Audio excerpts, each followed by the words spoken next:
변호사님, 네, 우리 의뢰인 중에 부동산 매매 계약 후에 매도인의 잘못으로 계약금과 중도금 돌려받은 사건이 있다고 알고 있는데 맞나요?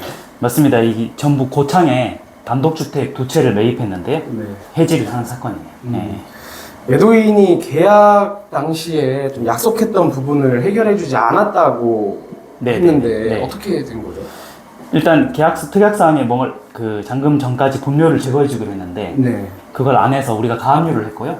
가압류를 하니까 압박을 느끼고 결론적으로 조정으로 마무리된 사건이에요. 네. 그러면 조정 한 번으로 네네네. 해결이 된 사건이네요. 네네. 지금부터 그걸 네. 한번 말씀드리려고 하는데요. 네네.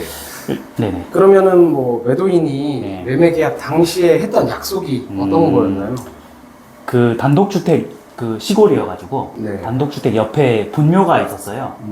근데 이제 집을 쓰려면 그 분묘가 없어져야만 이제 앞에 공간을 쓸 수 있으니까 네.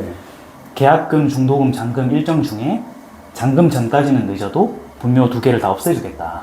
그런 게 가장 중요해서 네. 계약서에 그런 약속을 했던 거예요. 네. 네.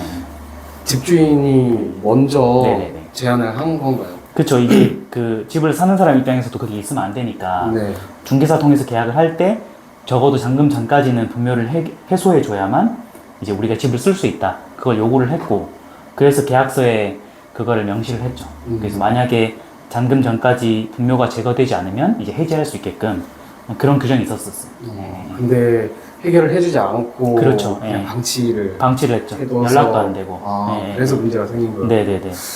그러면 어떻게 이런 일이 생겼는데 네. 조정 한 번만으로 해결을 할 수 있으셨던 거죠? 이게 시간이 좀 중요해서요. 일단 우리 의뢰인분이 계약금을 넣고 중도금도 넣고 그 다음에 이제 잔금 일정만 남아 있었는데 계약금이랑 중도금 합쳐서 거의 뭐 7천, 8천을 넣었어요. 그런데 이제 그 돈을 안 주고 그 차일피일 미루니까 네. 소송을 하면 또 이제 3개월, 6개월이 걸려버리거든요. 그러면 또 계약금, 중도금이 묶여버리고 네. 집도 못 얻으니까 가압류를 먼저 하자.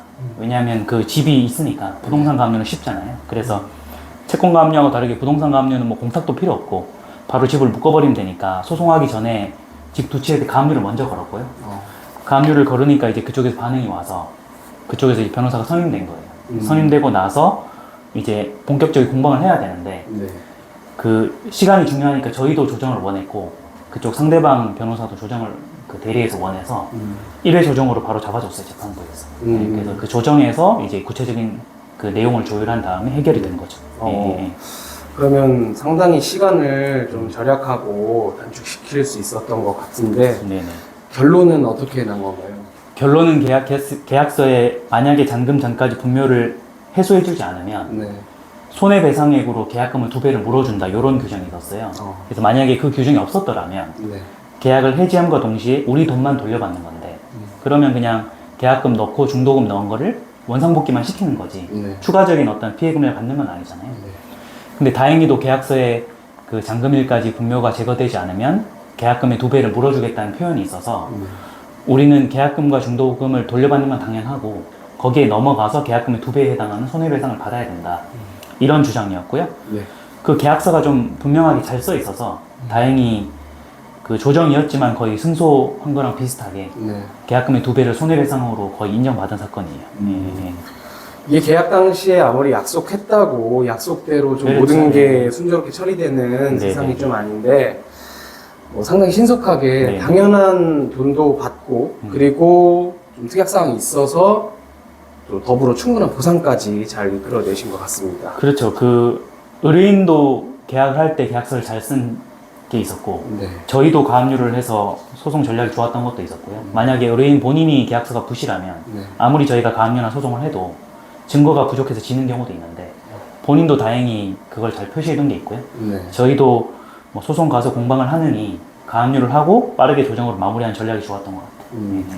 의뢰인분과 저희의 좀 호흡이 잘 맞아서 네네. 잘 해결된 것 같습니다. 네. 오늘 말씀드렸던 대로 좀 계약 당시에 약속된 부분을 충분히 보장을 못 받으셨거나 아니면 비슷한 상황을 좀 겪게 되신다면 네네.